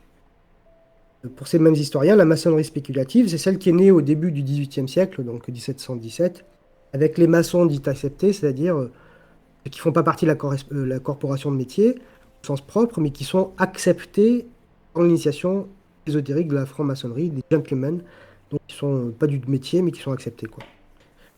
Cette tendance à comprendre ces termes-là va être très vite majoritaire. Euh, et puis donc cette franc-maçonnerie de gentleman accepté, ça va devenir, je lui préfère cette expression, la maçonnerie moderne. En fait, on peut très bien être franc-maçon aujourd'hui, ne pas pratiquer comme métier la maçonnerie, la construction ou la taille de Oui. pierre, et être quand même un franc-maçon opératif. Alors comment ça se fait? En fait, c'est opératif quand on est initié dans la franc-maçonnerie et que ça Mhm. produit des effets. Ça opère quelque chose en nous. Ah, Et c'est que en nous, ça suffit, du coup? J'aurais pensé dans la société, du coup. Moi, j'aurais pensé le côté, tu sais, où ils agissent en société, finalement. Mais d'accord. La maçonnerie, normalement, n'a aucun objectif dans la société. En fait, Normalement. ça s'est rajouté plus tard. D'accord, ok. Plus tard, ça s'est fait. C'est un peu un hold-up, en fait. Et la- alors certes, en fait, par l'exemple, par l'éthique, etc., les francs-maçons vont se comporter d'une certaine manière. Le but d'influer aussi ces, euh, sur les gens, mais d'un point de vue social, sur des lois, sur des idées, etc., normalement, c'est pas censé jouer. C'est pas son objectif du tout. D'accord. Et ça a été le temps, et comme on disait tout à l'heure, c'est plus forcément le cas aujourd'hui, semblerait-il. Mais ce sera un sujet un peu plus tard. Voilà, oui, il y a eu une période à partir du 19e siècle aussi, jusqu'à la Troisième République, où la franc-maçonnerie a endossé un rôle qui ne lui appartient pas, parce que, voilà, pour plusieurs raisons idéologiques, politiques. Donc en fait, donc c'est opératif vraiment quand ça opère quelque chose en nous. C'est spéculatif quand on est dans la raison discursive, pardon, quand on est dans Mm. la jouissance mentale, quand on est dans la théorie, qu'on passe complètement à côté de la réalisation. En Voilà, c'est gros, quand vous on faites de parle la comme... branlette intellectuelle, les mecs, hein. En gros, c'est C'est ça. ça. Exactement. Pour pas il voulait pas être vulgaire, mais c'est ça qu'il voulait dire. C'est en gros, Oui, c'est ça en fait. vous êtes pas dans la transcendance, quoi. Vous n'avez pas été C'est-à-dire au bout. on va parler de telle légende, de tel symbole, de ci, de ça, on va parler, ah oui, j'ai compris, c'est magnifique, on va lever le petit doigt en Mais suivant son petit pied. souvent on dit, il faut pas chercher à comprendre les symboles, il faut vivre le symbole, façon de parler. Il y a un peu de ça. Mais oui, c'est ça. Il C'est faut ça, le hein. ressentir en tout cas, on est C'est- dans le... Parce que moi, quand j'ai fait mon truc, enfin, à part même de tout ça, c'est ce que j'ai essayé de faire. Moi, ça m'a fait péter un plomb. J'ai failli finir à l'HP, mais je veux dire, c'était le but, quoi. C'était enfin, de vivre les symboles plus que d'essayer de les comprendre. Tu parles. Et c'est vrai que c'est horrible quand tu commences à rentrer dans ce genre de truc. Enfin, c'est bizarre, donc du coup, voilà. Mais bon, c'est encore autre chose. Mais Mais, c'est pour le dire euh, vas-y. plus intellectuellement, C'est bien. Le côté dissonant, c'est beau. c'est en fait, effectivement, tu deviens le symbole. C'est-à-dire, mais c'est une expression qu'on utilise dans la franc-maçonnerie aussi, c'est pour ça que je vais l'utiliser, c'est arriver à s'identifier au sujet que tu connais. Euh, c'est ça l'opératif, c'est s'identifier au sujet que tu vas connaître. L'individu connaissant et l'objet connu, en fait, ne font plus qu'un. C'est d'ailleurs, en fait, de manière générale, la définition stricte de la réalisation spirituelle. Exactement. Alors, bon, maintenant on peut passer à l'histoire, hein, c'est bon, ça ira. Vas-y. Tiens, attends, j'ai demandé juste avant. Greg, est-ce que Oui. t'as une question?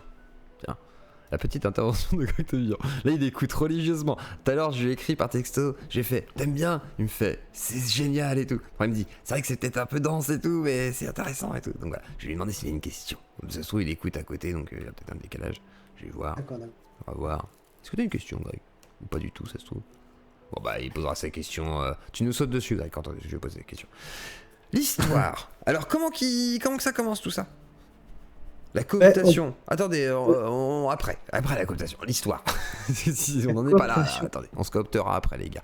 C'est après. Alors, vas-y, donc l'histoire, pardon. On peut essayer de retracer l'histoire de la franc-maçonnerie.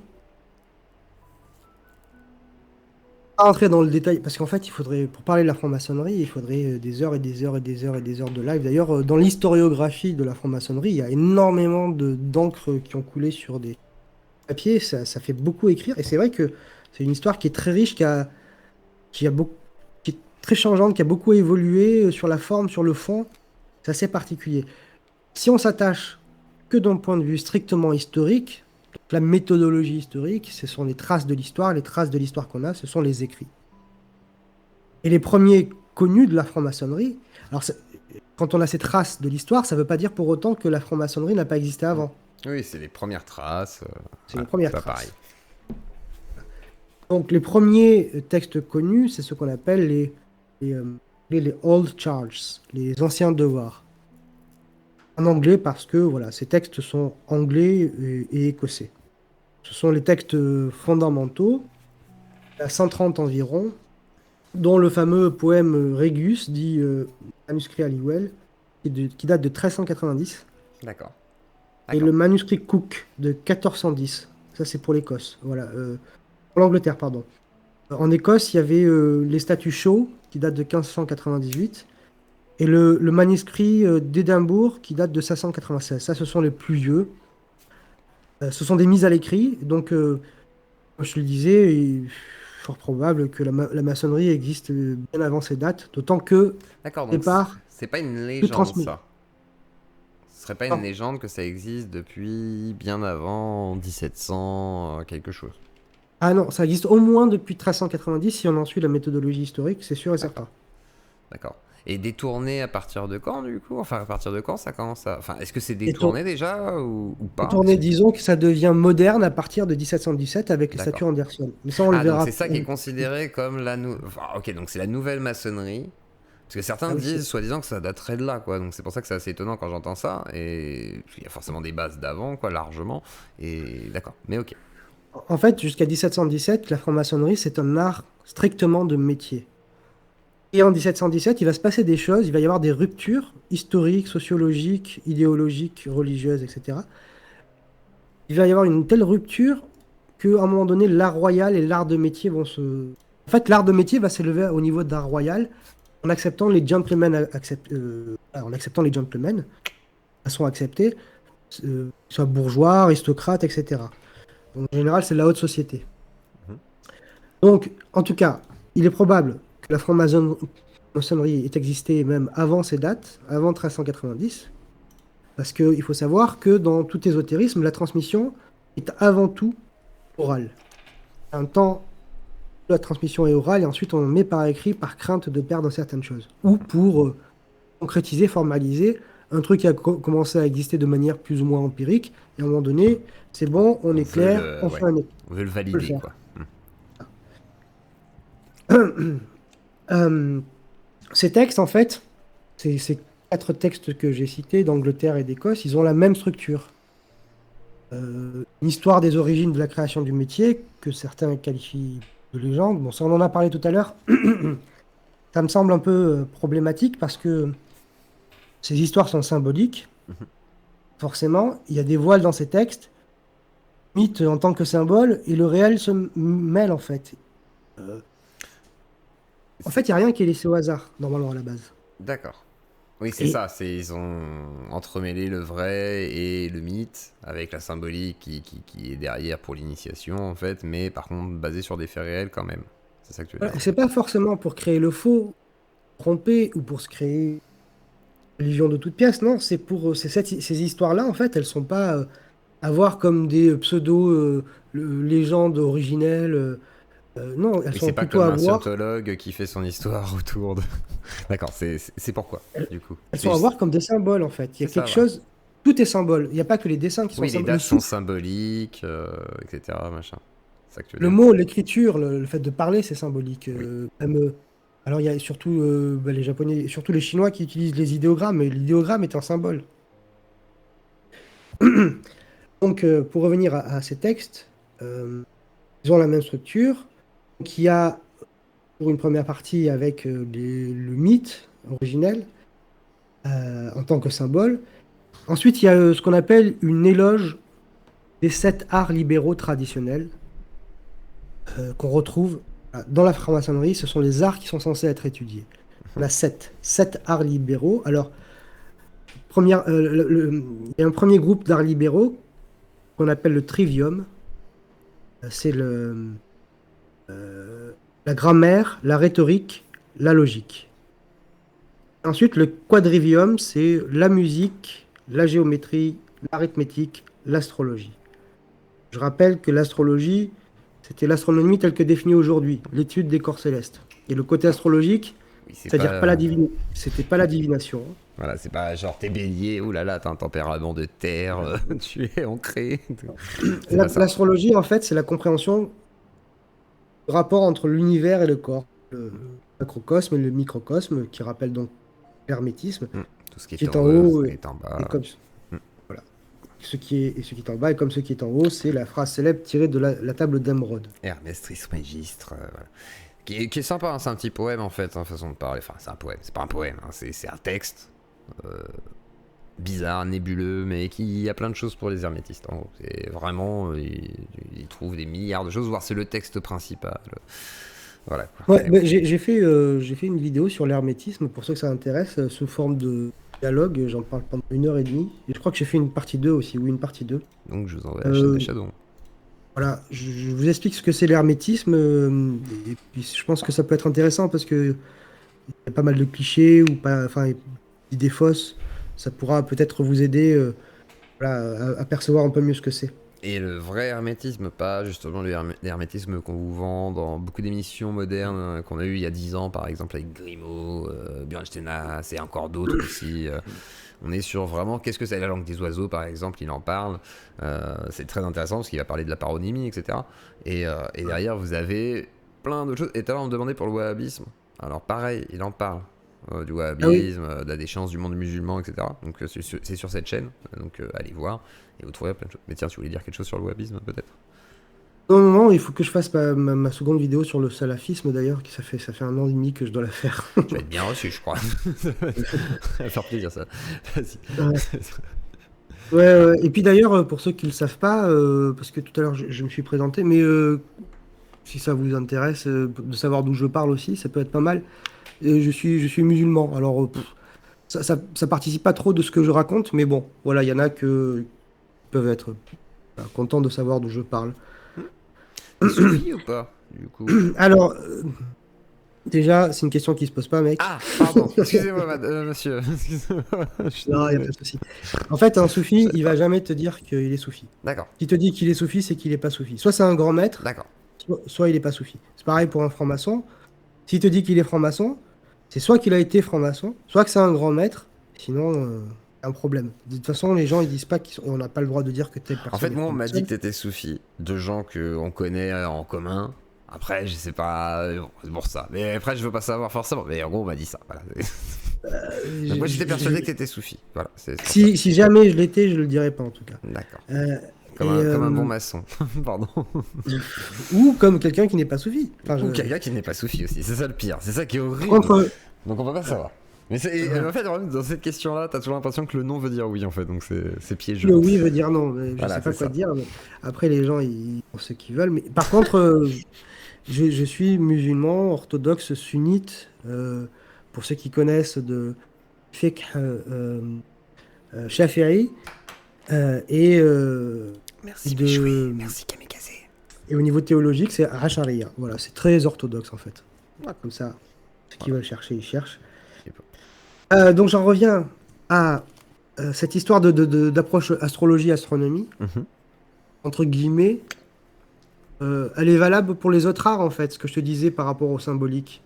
C'est-à-dire qu'on avait parlé de 7 arts, le trivium et le quadrivium, je rappelle, la grammaire, la rhétorique, la logique, la musique, la géométrie, l'arithmétique, l'astrologie. Donc, l'astrologie, on avait parlé du rapport du corps de l'homme à l'univers. Ben, en fait, les autres arts, la grammaire, la rhétorique, la logique, c'est aussi vraiment la technique pure, arithmétique, etc. Mais c'est aussi le côté symbolique. Par exemple, va s'agréger à l'arithmétique, la symbolique de chiffres, à la grammaire, la symbolique des lettres, etc., etc. Ce que tu disais, la guématria chez les kabbalistes, par exemple. Voilà, ça c'est la deuxième partie du texte. Et la troisième partie de ces textes, c'est les devoirs éthiques, réglementaires du maçon, en chantier. En chantier. Envoyez du charbon. D'ailleurs, à ce sujet-là, la franc-maçonnerie et le compagnonnage à cette époque ne faisaient qu'un. J'ai vu qu'il y avait cette question qui était passée. Le compagnonnage et la franc-maçonnerie, c'était la même chose. Je voudrais... Après, ça va changer, mais ça, on en reparlera. Je voudrais revenir sur les 7 arts libéraux. Vas-y. Et surtout le trivium, la grammaire, la rhétorique, la logique. Ce sont des sciences qui sont utilisées dans une application aussi très à la mode, qui passe aujourd'hui pour le must de l'ésotérisme. Les vrais ésotéristes parlent tout le temps de magie. En fait. Oui. Mais On va pouvoir faire notre petite parenthèse. Ouais. On m'avait dit la fin de la voix, c'est la théurgie. J'ai regardé ce que c'était, je me suis dit, ouais, j'ai pas envie de commander les élémentaux, je sais pas quoi. Après, on me disait. Bon, bref. Alors, la magie. Voilà, la théurgie, c'est au-dessus Oui, c'est ce que. des sciences traditionnelles de la magie, même. Ouais, il paraît que c'était La la fin de la magie- voie alchimique, soi-disant. Non, Bon, bref. non, pas du tout. Enfin, C'est ce qu'on m'a dit, hein. Je te jure que c'est bien Stenas qui m'a écrit ça mot pour mot. La fin de la voix, c'est la théurgie. Mais bon, c'est. Voilà. je veux pas être méchant. Mais... Oui, non, mais c'est Ouais. bien Stenas, quoi. T'inquiète, j'ai compris avec le temps. J'ai compris. Donc, la magie, c'est l'art de la persuasion, c'est l'art de la suggestion, c'est l'art de l'illusion. En fait, par l'usage du trivium, je vous rappelle encore une fois pour que ça rentre bien dans la tête, le trivium, c'est quoi déjà? la grammaire, La grammaire, la rhétorique, la rhétorique la logique. et la logique. Pardon. Donc, par le blabla, tu vas pouvoir persuader, suggérer, illusion, etc. Alors, il y a d'autres techniques, évidemment. Mais ça commence par là. Donc Victor Ferry, c'est un magicien. Pardon. Je sais pas qui c'est déjà. En tout cas, le chat saura, mais bon, c'est un professeur de rhétorique. D'accord. Voilà, donc... Par la symbolique et la maîtrise notamment du souffle, des lettres, etc., on peut créer des charmes, des sortilèges, que ce soit pour protéger ou pour faire du mal. Il peut y avoir un côté placebo aussi dans la magie, c'était utilisé comme ça. Mais aussi, il pourrait y avoir un commerce avec des esprits périphériques, ce qu'on appelle par exemple chez les musulmans les djinns. Les djinns, ouais, les genoux. Après, et pour nous, ce serait les esprits, en fait, tout bêtement, façon de parler. La nécromancie, ça rentre dans ce cadre-là ou pas? Façon de parler. Non, pas du tout. Enfin, là, on rentrerait dans les... Si jamais ça existait, dans les magies hautes. Façon de parler. Enfin, magie, même pas magie. C'est vraiment... Nécromancie, c'est la sorcellerie. Sorcellerie, d'accord. Ouais. Comme le vaudou, j'imagine, etc. Le vaudou, c'est même du syncrétisme oui, c'est un peu bâtard. C'est vrai. Donc, dans les sociétés traditionnelles, en fait, la magie, c'est toléré. C'est pas très aimé, mais c'est toléré. Mais en avoir voilà, l'usage qui fait rappel, c'est plutôt déconseillé, voire fortement déconseillé. Les magiciens, d'ailleurs, dans les sociétés traditionnelles, sont d'ailleurs regardés comme le degré le plus faible des sciences traditionnelles. Et ceux qui s'adonnent en plus à la magie, ils peuvent faire que ça. En fait, la magie, c'est au niveau des sciences traditionnelles ésotériques, c'est ce qu'il y a de plus bas. Et en général, quand tu fais de la magie, tu t'amuses à faire, tu peux plus faire autre chose en fait. Tu peux plus sortir de là. Merci tous les autres. Le pratiquant de la magie, il est limité. Alors, il va percer quelques secrets de la nature, il va produire des phénomènes, il va parfois faire de l'illusion. Prestidigitateurs sont effectivement quelque part des magiciens. C'est pour ça que ça attire. Autant l'initiation est intérieure, l'initiation ésotérique, autant la magie, elle, par contre, elle est extérieure, elle est dans le phénomène. Et le but est de créer la fascination aussi. Et dans un monde... Oui. Vas-y. Je t'en prie. Non, j'allais dire c'était la fascination de sidération, mais c'est tout. Vas-y. C'est ça. Oui, tout à fait. Et dans un monde où on croit à ce que l'on voit, en mode où on est attiré par le phénomène, des trucs qui marchent, qui font effet, etc., ben, ça attire. Chez les hindous, par exemple, la magie est regardée de très haut par les brahmanes. Enfin, plutôt, les brahmanes, c'est regardé en bas, quoi. Chez les hébreux, bon, ben, l'exemple le plus frappant, le plus significatif, chez les hébreux, c'est lorsque le patriarche Moïse est testé par Pharaon. Je ne sais pas si tu connais l'histoire. Nachash. Non, je connais pas. Nachash, le serpent. Ah oui, attends. Non, je suis pas sûr. J'ai peur de dire une bêtise. J'ai des images, mais je suis pas sûr. Vu que j'ai des images, je me dis, je dois mélanger 2-3 histoires, ça se trouve. Vas-y, raconte. Raconte quand ça sera plus sûr. C'était dans les 10 commandements, c'est ça? Ouais, je pense que c'est un truc dans le genre, justement, c'est pour ça. Je suis pas sûr, j'ai des images, je te dis. C'est pas bon. Non, vas-y, je te laisse me raconter Nachash. Alors, en fait, Nachash, l'histoire de Moïse, c'est dans cette histoire-là, c'est dans l'Ancien Testament, c'est dans le... Ah ben, l'Exode. Ouais. Oui, forcément, c'est l'Exode. Donc, il dit à Moïse, aller avec son grand frère Aaron à la rencontre du pharaon pour qu'il les laisse partir, lui et son peuple, les Banu Israël. Ah oui, je me souviens. Oui, avec le bâton, ça se transforme en serpent, c'est ça, je crois. Voilà, ok. Ça. J'avais les bonnes images, mais j'étais pas sûr. Merci. Merci, Shadow. Et Moïse, il lui dit, bon, je vais paraphraser parce que je connais pas le texte de la Bible par cœur, mais je vais paraphraser. Moïse lui dit à Yahvé, bon, tu veux que j'aille voir Pharaon, mais moi j'ai du mal à parler. En fait, il avait du mal à parler parce que Moïse était bègue. Oui. Ah bon? Ouais. Bah, je suis étonné. Je savais pas. Renseignez-vous, faites vos propres recherches. Renseignez-vous, moi aussi je m'enseigne. Mais je savais pas, il était bègue, d'accord. Okay. Non, mais c'est entendu chez les juifs, chez les musulmans, enfin c'est connu. Enfin c'est connu par ceux qui le connaissent forcément. Et il lui dit, t'inquiète, je vais faire de toi Dieu de Pharaon. Et Aaron, ce sera ton prophète. Alors ça c'est un passage intéressant, c'est que Moïse, là, par l'intermédiaire de Dieu, il est dans l'unité. C'est-à-dire qu'il devient pas Dieu, il devient un Dieu pour Pharaon. Et donc, en fait, même dans ce que je voulais dire, petite parenthèse, même quand on est dans l'art sacerdotal, on représente, en fait, on est un khalif, par exemple, comme disent les lieutenants de Dieu sur Terre. C'est toujours par l'intercession de Dieu. On peut rien faire sans le grand architecte, le principe supérieur, puisqu'on parle de franc-maçonnerie. Donc, Dieu, il dit, t'inquiète, je vais faire de toi Dieu pour Pharaon. Et Aaron, ton frère, il sera ton prophète. D'ailleurs, Aaron, en tant que prophète ici de Moïse, chez les Hébreux, c'est le représentant ultime du sacerdoce. Donc il y a une symbolique aussi. Donc Yahvé, il dit à Moïse, tu vas dire tout ce que je vais te dire, mais Pharaon, de toute façon, il aura le cœur endurci, il n'entendra pas, et puis je vais même me débrouiller pour qu'il n'entende pas. Je vais ensuite multiplier mes signes et prodiges sur l'Égypte, et il ne voudra pas voir, de toute façon. Et ensuite, j'étendrai ma main sur l'Égypte, et je ferai sortir de ce bled pourri pour vous emmener sur Canaan. Et Yahvé, il dit à Moïse ensuite, quand vous vous retrouverez devant Pharaon, il va vous exiger de faire un miracle.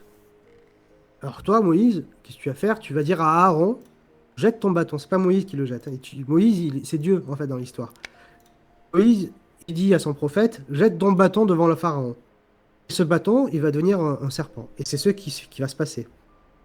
Aaron, qu'est-ce qu'il fait? Tu te rappelles de ce qui se passe ensuite? Aaron, il va pas. Pharaon. Bah, il se soumet pas, non? Il va le libérer, je crois. Il va accepter, non? Pharaon, la première chose qu'il fait, c'est qu'il va appeler ses mages. Ah oui, pour essayer de faire pareil. Oui, il veut vérifier si ces mages peuvent faire au moins la même chose. Parce qu'il se dit, c'est sûrement une supercherie. Voilà, pardon. Oui, c'est vrai. C'est vrai, suis-je bête. Donc, il appelle les mages, donc des magiciens. Et par leur enchantement, ils vont faire la même chose. Et ils vont jeter chacun leur bâton. Ces bâtons vont devenir serpents.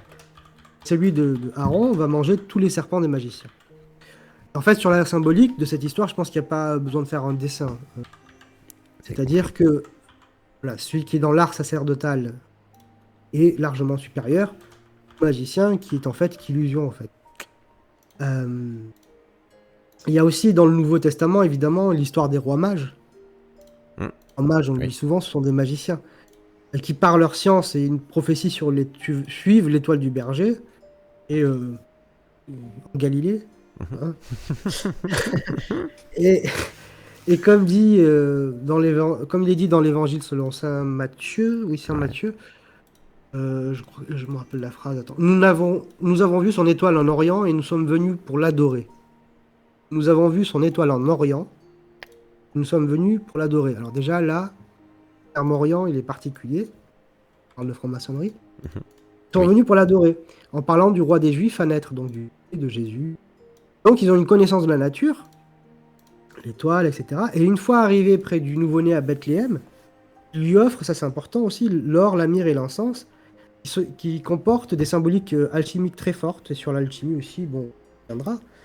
Donc ces mages, ils prêtent allégeance à un futur homme qui est dans l'unité avec Dieu. Jésus, c'est la parole de Dieu sur terre. De la même manière que Moïse a été la parole de Yahvé. Parce que celui-ci lui a prêté sa parole, une parole puissante, créatrice, devant Pharaon. On peut faire la même sur l'islam. Alors en islam, la magie, c'est complètement interdit. Ouais. Malgré tout, c'est toléré. Ah ouais non, c'est complètement interdit, mais c'est toléré. Oui, c'est toléré malgré tout. D'accord, ok. Soleiman, c'est Salomon.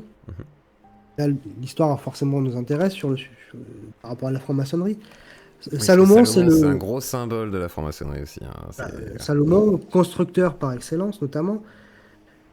Soleiman a hérité de son père David, non pas matériellement, pas seulement la couronne, mais d'une part symboliquement par la royauté, la royale. Ce qu'il faut remettre dans le cadre de la classification que j'ai donnée tout à l'heure, de la science qui échoue à la royauté. Dans la sourate 37, Soleiman il dit qu'il était instruit, c'est écrit texto, d'ailleurs j'ai fait une vidéo sur ce sujet, il était instruit dans le langage des oiseaux. Ulima mantiqat tayyari, les oiseaux. Ce sont les anges en fait. Et allez voir d'ailleurs donc ces capsules sur le langage des oiseaux, elle est très intéressante et vous verrez d'où ça vient du coup la langue des oiseaux, la vraie langue des oiseaux du coup, à ce niveau-là. Dans sa gloire royale et par grâce en fait, Salomon il a reçu une armée d'hommes, de djinns et d'oiseaux, donc d'anges, à qui il commandait. Il pouvait commander le vent, parler aux animaux, etc. Et Allah, Dieu, lui a ordonné d'enseigner aux hommes et aux djinns, il leur a enseigné le travail minier, comment extraire les minéraux, et en faire des armes notamment, mais pas que des bijoux, etc. aussi, mais surtout des armes. L'histoire de Sulayman, Salomon, donc dans le Coran en tout cas, ses erreurs et son repentir sont très intéressants à lire, je recommande. Et il avait notamment à ses ordres deux anges qui s'appelaient Harut et Marut. Deux anges qui se sont postés par la suite aux portes de Babylone afin d'apprendre, ce sont deux anges déchus en fait, afin d'apprendre aux hommes comment séparer des époux, tas d'autres choses pas sympas en faisant des sorts. Toujours en avertissant ces hommes que c'était une tentation et qu'en acceptant celle-ci, le paradis ne leur serait pas accessible. La magie, en arabe, on appelle ça le sahar. C'est l'art du sortilège. Il y a même le prophète Mohammed qui a été sous l'emprise un temps d'un sortilège destiné à lui brouiller l'esprit et le perdre. D'accord. Il avait été récupéré dans un de ses peignes, un peu de ses cheveux, furent transmis à un sahir, un magicien, qui a fait 3 nœuds, qui a soufflé dessus en faisant une invocation et qui l'a jeté au fond d'un puits. Ça a marché un temps, jusqu'à ce que le prophète comprit ce qui lui arrivait, et puis je la fais courte. Voilà, on a retrouvé les cheveux dans le puits. Depuis d'ailleurs, il y a même une sourate qu'on traduit par l'aube naissante, qui est une sorte de protection contre la magie en fait. Et il est intéressant de voir ce que vivait le prophète quand il subissait le sortilège. Il pensait avoir fait des choses qu'il n'avait pas faites. Certains hadiths disent qu'il lui semblait que les palmiers dattiers avaient des têtes de serpent. Il était pris d'hallucinations. Hallucinations, etc. Ouais. Lorsque le puits a été trouvé, l'eau était rouge. Ça, c'est parce que l'ensorceleur avait mis du henné dans l'eau. Donc le magicien, c'est vraiment le maître des Ouais, les illusions. illusions, et ça peut foutre mal quelqu'un. Enfin, c'est vrai que si on vous... Enfin, moi qui ai vécu dans le New Age, des trucs comme ça, avec des gens qui pratiquaient donc des rituels, soit pour faire du bien, soit pour faire du mal. Hein. Je veux dire, même moi, hein, j'ai déjà essayé des trucs. C'est vrai que quand la personne, par exemple, voit les choses, etc., ça peut être perturbant. Alors, quand tu veux nuire à quelqu'un et qu'en plus tu mets en place plein de choses pour que ça puisse unir, elle peut croire qu'il y a un envoûtement, etc. Mais après, on en reviendra tout à l'heure avec Greg, il voudra peut-être parler de la magie, justement, parce qu'il n'est pas trop d'accord avec toi. Mais je te laisse d'abord terminer. Et après, justement, on pourra discuter un petit peu, parce que là-dessus, justement, il a bien connu un peu tout ce qui est magie cérémonielle, etc. Donc ça permettra un peu de mettre un peu de débat là-dessus. Mais vas-y, je te laisse terminer. Et on retrouve en fait la place de la magie, ce genre d'approche, dans le taoïsme ou l'hindouisme, la même place dans la hiérarchie, les mêmes effets. Par contre, les compétences du magicien, elles sont pas niées. Quant à la sorcellerie, qu'est-ce que c'est Le sorcier, il sait les formules magiques du magicien, il sait les tracer, il sait les cérémonies, etc. Mais il comprend pas ce qu'il dit, pas ce qu'il fait. Il a perdu le sens en fait. C'est ce qu'on retrouve dans la sorcellerie des campagnes, ou qui voilà plutôt bonne, voilà pour l'agriculture ou des choses comme ça, ou dans la sorcellerie à visée négative. Alors là, on est au plus bas de l'échelle en fait. Même si dans les paroles juste récitées, il reste de la magie. Même s'ils comprennent pas, en fait, même dans les paroles, il reste quand même une force. Le sorcier, en fait, il comprend rien. Et ça, c'est pas à confondre avec les pseudo-sorcelleries qui existent depuis le 19e siècle. Et notamment les histoires de l'Othéo, Crowley, etc. Ou notamment aussi la fameuse Wicca qui est née au milieu des années 50, qui s'est développée surtout à partir des années 70 dans les milieux écoféministes.